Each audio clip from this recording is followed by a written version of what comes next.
Hey, welcome to my journey to another weigh-in. I didn't do it till late because I wanted to tell you about the doctor, but first we'll talk about my weight.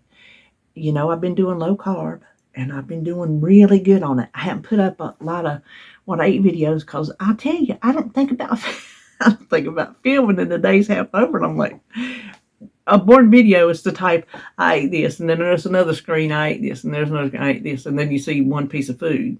So I have to really think about it to start that day filming. But I have been staying on my diet 100%. So I'm happy with that. Now, let me tell you what happened on the scales today. I lost 1.6. Yes, here again, I expected more, but I'm expecting too much of myself. What is it? 1/2 to 2 pounds a week? Is that how it goes? Is healthy, helps you keep it off. So I'm cool. That's cool. I'm getting there, and I'm chipping away at that weight I gained with my knees. I'm chipping away at it. I've lost 125 pounds, so I'm real close to the 130-ish that I had lost. So listen, I'm excited, So I went to the doctor today. It was the back surgeon, and they didn't weigh me. So I weigh higher there. And I wanted to weigh the day on this day's my weigh-in and weigh in there to see how far apart it is so I can gauge what I'm doing with what theirs is going to say. But they didn't weigh me. And then when I checked out, there was no nurse anywhere around for me to, because it's not a scale you can step on. It's one of them digital things, I mean, you can step on it, but I'm not going to do it without, supervision. So I went and I saw the surgeon.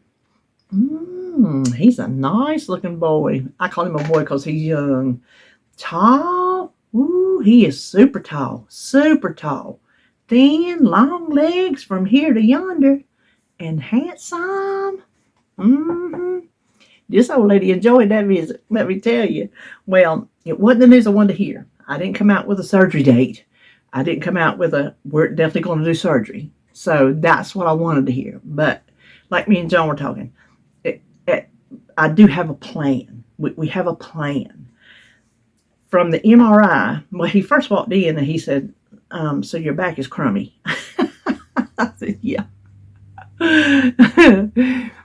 So he started showing me the different things on there, and it appears that it doesn't appear, the disc in between the vertebrae is gone in that one spot, just completely gone, and it's bone on bone. But he said it looks like it's fused itself together, but he was having a hard time telling from the MRI. So he wants a CT scan so he can see better, because he said if it's already fused, he said, then we're going to have to circle the wagons and go from there. He said, because your back pain, he said, we'll have to see if it's even coming up from higher. He said, I've got to figure out where exactly your back pain is coming from. He said, and then when we talk about surgery, in the future, I'm going to see the PA in between. He said, in the future, when we talk about surgery, we'll discuss it. In the meantime, I've got to lose more weight. I've got to have a 35 BMI. That's 5% less than what I had to have for getting my knees replaced. Theirs was a 40. So he pulled it up on the computer. And so I need to be at 225. Well, I'm at 252 today.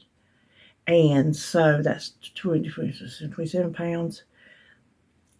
That's why I wanted to weigh on their scales to see what should I be on mine to match theirs. I'm going to add a 10-pound cushion. So I'm going to say I need to lose 37 pounds to be. But they're going to keep me coming in, keep a check, how I'm doing, while I'm losing the weight. He said I'm doing just exactly what I should be doing. He said I've done good. He said he could tell, even though they didn't weigh me, and I told him what I weighed today, he said that's a lot. So even though theirs weighs higher, it's still a good chunk of change from when I was there last time. So I'm going to keep on keeping on. I've thought about carb cycling. Now, I don't lift weights. I'm not an intense workout. That's typically what that's for. But there are other benefits, and I've thought about this before. I'm not changing my diet. I'm not saying, oh, it's not working, and I'm changing it, because it is working. I've just thought about, I've told you before, when I lose my weight, I will be reintroducing carbs. I'm not talking about sweets and cakes and cookies and stuff like that, because you don't need that. And since I've given up sugar, I'm fine without it. You put it in front of me, I'm going to eat it. But I'm fine without it. I'm not craving it. If anything, I'm craving savory food, and I'm doing pretty good at that, as a matter of fact. So it's not for that I'm some big bodybuilder or nothing like that, but there's, oh, I didn't put it down. There are, and it says it's not for everybody, but I've been thinking about it, because I do want to reintroduce carbs into my diet, because I'm not going to go forever without a carb. You can forget it.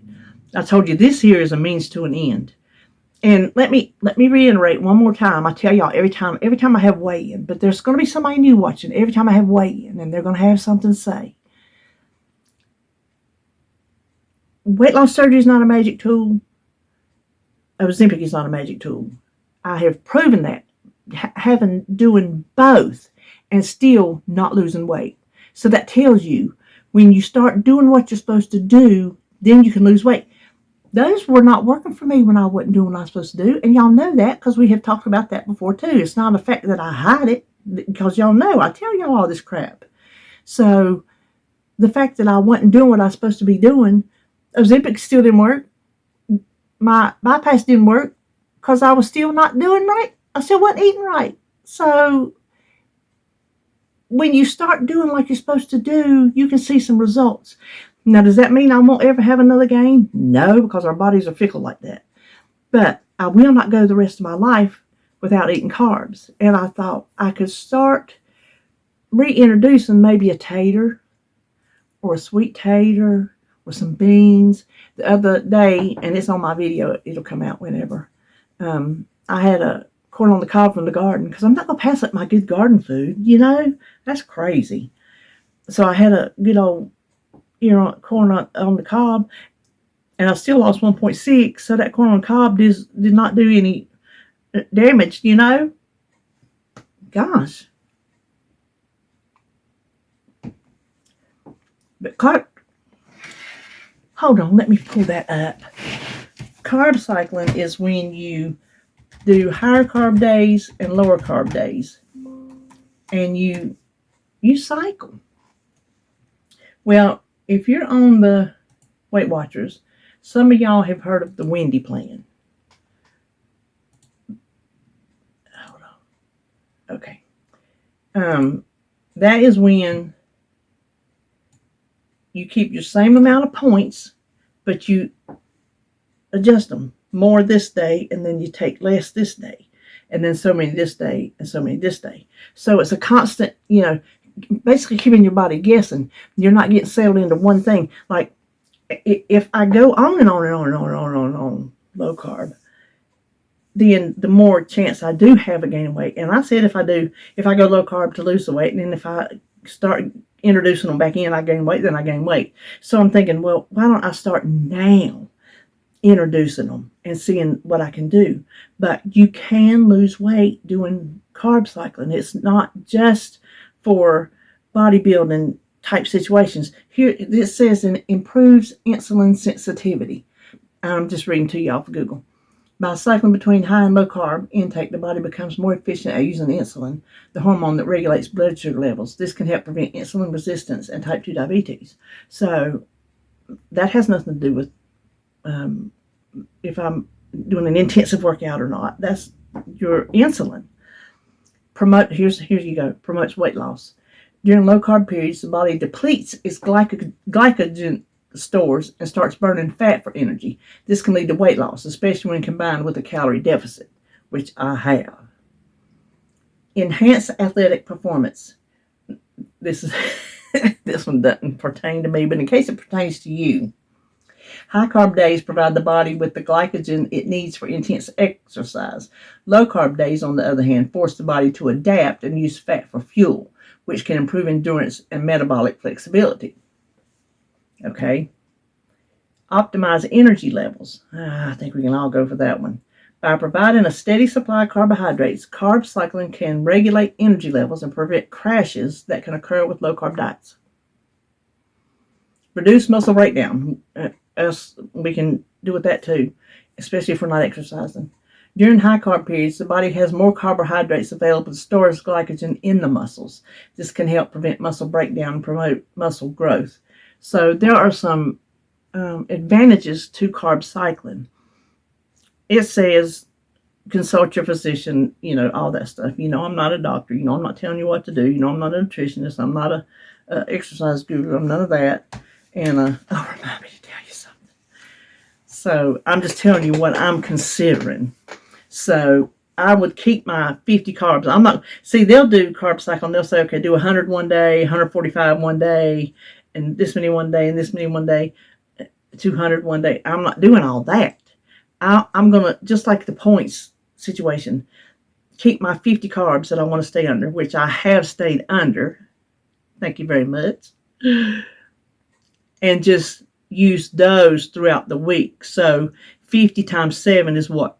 350? That's 350 carbs a week. So I can adjust them like a sliding scale for my carbs. Same amount of carbs for the week, different ones during the week. So if one day I want to have a tater that knocks my carbs over, then the next day I'll just watch it and I'll keep my carbs low. Some days so today, I didn't put my lunch down there. So, my lunch didn't really have any carbs. And my cheese, I did put my cheese down there. So 5, 6. So far, 7. This counts 8. So far today, if there's any carbs in my lunch, which is just cheese and meat, I don't think it has any.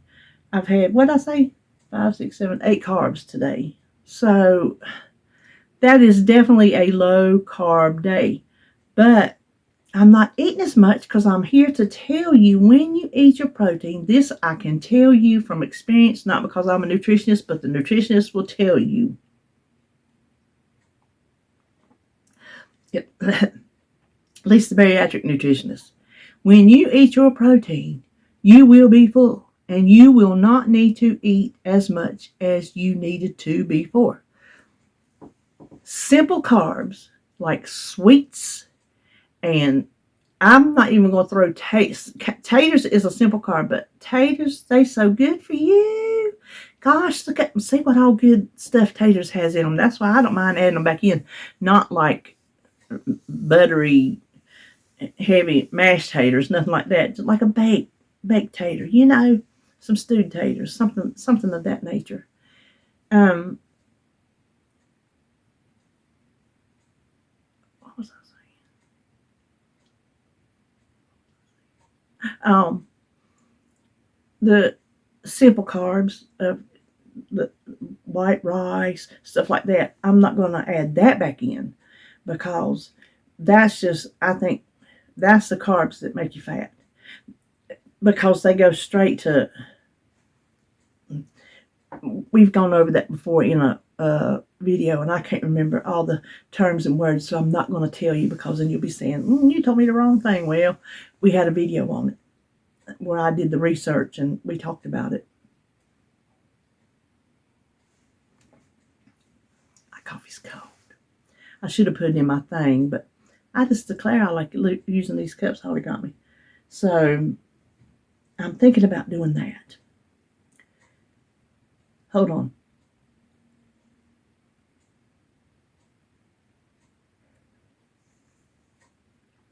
Rule. Well, let me tell you. So when I left the doctors, I messaged my kids and let them know. And then I called John. David's in the bed, so he won't know till he gets up. So I called John because I had to tell her. I told her. We were talking before I went. I said, I'm either going to call you crying happy or crying sad. Well, I wasn't crying. I was fine because, like we talked about it, there's a plan in place. As long as I know there's a plan. He didn't dismiss me. I have been dismissed enough times already. He did not dismiss me. he said, we'll do this. And then when we get to this point, we'll do this and we'll discuss this. So when I get the CT scan, he said, I will call you and we will talk about it. So there you go. But I drove up. I had to get me a prescription. Lord have mercy. I hadn't paid for prescriptions in months because we had met our out-of-pocket. And so my prescriptions were free. Whew, I forgot how much this one cost. He told me, I'm like, thinking to myself, that went up. Well, yeah, it did go up from 0 to not 0. But I got up to CVS, and I was sitting there, and I was talking to Joan, and I couldn't figure out why that line wasn't moving. Boy, it just wasn't moving. I looked at the clock. It was like, when I looked at the clock, it was like 6 minutes till 2, and they take their lunch from 1:30 to 2. So that's why we were sitting out there waiting. But you know what? They got to eat, and my CVS has like one pharmacist. When COVID hit, they cut back, and they just stayed cut back. They did. They run a skeleton crew. There's some days you can see enough bodies in there, and some days there ain't hardly nobody there. But they started, it's been a few years now, they've started closing down from 1:30 to 2 so everybody can take their lunch, which is completely understandable because let's say they stagger their lunches and the pharmacist goes, well, what's the rest of them going to do? They can't dispense medicine. They can't consult patients who have questions. And then like me, there's medicines that I'll take that they'll ask me every single time. The pharmacist has to come to the phone because I drive through and get mine 9 times out of 10 and say, have you taken this before? And I say yes, and she types something in the computer.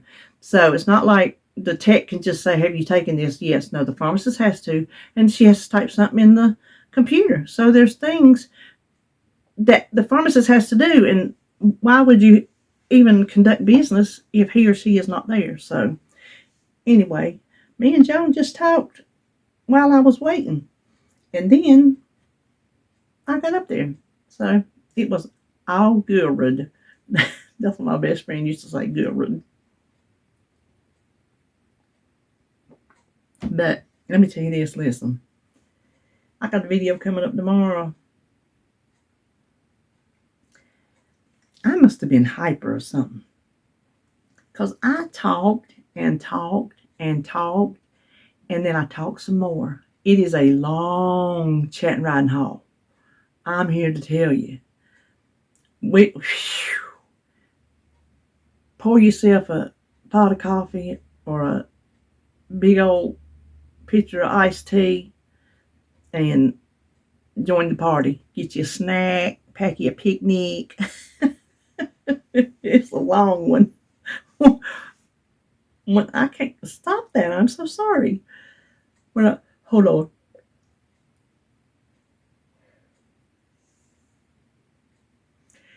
When I uploaded all my footage to my laptop and I threw it in the editing program and it popped up 50 some minutes, I'm like, wow, baby, I think I got it down to 51 point something. So it's a long one, but tis what it is. So I don't think there's nothing else I was going to talk about. Hold on.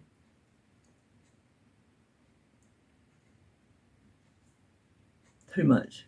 And I slept pretty good last night. I've been having trouble falling asleep, and I never, ever have trouble falling asleep. The pill he gave me helps me stay asleep. I never have trouble falling asleep. I mean, never. But past several nights, I've just laid in there with my eyes open, just tossing and turning and not falling asleep. And I don't know what's wrong with me. Nothing's really preying on my mind, you know. I do run scenarios through my head. Don't we all? Women anyway. I don't know if men do it or not, but I know women do. We can think of something, just something will pop in our head. Boing.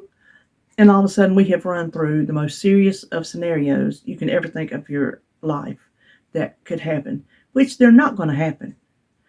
The chances of them happening are slim and none. But yet we think about them. I don't know why we do that. I don't know why, but we sure do. So, listen, this is going to be a little short video. That'll make up for tomorrow's video. Oh, that's what I was going to tell you. I was going to tell y'all something. My PT therapist, when I was sitting out there waiting to see the doctor, she come through the little hallway. She was on her way to lunch. She goes, well, there's that troublemaker. And so she stood there and talked to me a few minutes and everything. And she said, I had a patient walk out on me today. I said, what?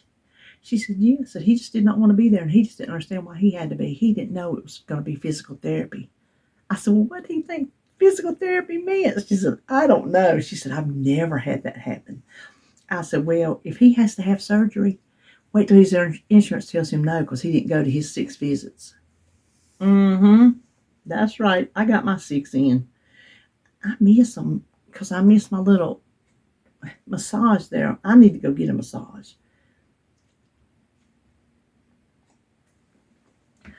This part right here is not on my butt. It's not on my hip. It's like in between the butt and the hip at the right angle of my back. That's where it hurts the most. The middle is a constant hurt. This over here takes its spells. And she would take that massager with the little thing on the end, and she would rub that thing. She told me I was special. So she knew physical therapy wasn't going to help me. So she did not mind stopping that for 10 minutes early and doing that to me. She wouldn't do it to mean patients. She said so. She said, there's some patients, she said, I'm not going to do it to. She said, because they're hard to get along with. It's a bonus. You know what I'm saying?